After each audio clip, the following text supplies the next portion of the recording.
Tips menangkal sihir. Allah Subhanahu wa Ta'ala mensyariatkan untuk hamba-hambanya perkara yang dapat melindungi mereka dari gangguan syaitan dan sihir. Di antara perkara-perkara tersebut adalah, pertama, merealisasikan tauhid yang murni hanya untuk Allah Subhanahu wa Ta'ala, yaitu dengan menerapkan atau mengamalkan 3 macam tauhid, yaitu rububiyah, uluhiyah, dan asma' wa sifat. Jika seorang hamba telah merealisasikan ketiga tauhid ini, maka dia akan mendapatkan perlindungan dari segala keburukan dengan izin Allah. Kedua, ikhlas. Mewujudkan keikhlasan merupakan jalan selamat dari syaitan menurut pengakuan syaitan sendiri.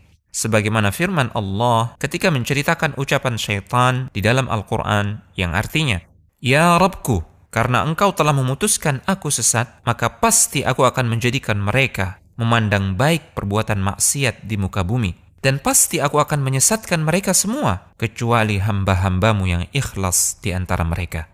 Ketiga, menjaga salat berjamaah. Rasulullah SAW bersabda, yang artinya, tidaklah terdapat 3 orang di suatu desa atau kampung yang tidak mendirikan salat berjamaah, kecuali syaitan akan mengalahkan mereka. Maka hendaklah kalian berjamaah, karena serigala hanya akan memakan kambing yang sendiri. Keempat, membaca surah Al-Baqarah di rumah. Rasulullah SAW bersabda yang artinya, bacalah surah Al-Baqarah di rumah-rumah kalian, karena syaitan tidak akan memasuki rumah yang di dalamnya dibacakan surah Al-Baqarah. Rasulullah SAW juga bersabda yang artinya, janganlah kalian menjadikan rumah-rumah kalian seperti kuburan, karena sesungguhnya rumah yang dibacakan surah Al-Baqarah tidak akan dimasuki oleh syaitan. Kelima, memakan 7 kurma ajwa atau kurma nabi pada pagi hari. Rasulullah SAW bersabda yang artinya, barang siapa di pagi hari memakan 7 buah kurma ajwa, maka dia tidak akan terkena racun atau sihir.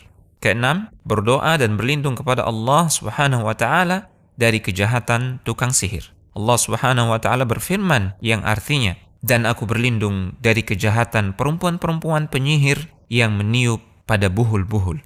Ketujuh, memperbanyak zikir kepada Allah Subhanahu wa Ta'ala. Di antaranya adalah dengan membaca La ilaha illallah wahdahu la syarikalah, lahul mulku wa lahul hamd, yuhyi wa yumit, wa huwa ala kulli syai'in qadir.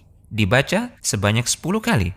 Barang siapa yang mengamalkannya, maka akan ditulis baginya 10 kebaikan, dihapus darinya 10 keburukan, diangkat untuknya 10 derajat, dan pada hari itu dia dilindungi dari segala yang tidak baik, serta mendapatkan penjagaan dari gangguan syaitan.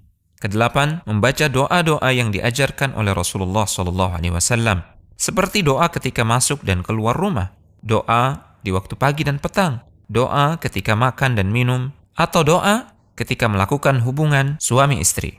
9. Berpegang teguh pada Al-Quran dan As-Sunnah. Allah Subhanahu wa Ta'ala berfirman yang artinya, dan bahwa yang kami perintahkan ini adalah jalanku yang lurus, maka ikutilah ia. Dan janganlah kamu mengikuti jalan-jalan yang lain, karena jalan-jalan itu mencerai beraikan kamu dari jalannya.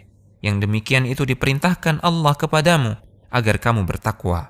Ibnul Jauzi rahimahullahu ta'ala menuliskan dalam kitabnya Talbis Iblis, seorang laki-laki yang telah berbicara dengan jin bercerita kepadaku, bahwa jin itu berkata, tidak ada sesuatu yang paling berat bagi kami, yaitu syaitan, selain orang yang mengikuti sunnah. Adapun terhadap para pengikut hawa nafsu, kami amat mudah mempermainkan mereka.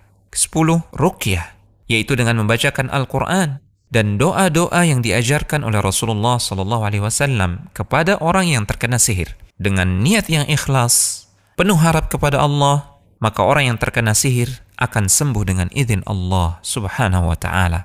Al-Hujjah.com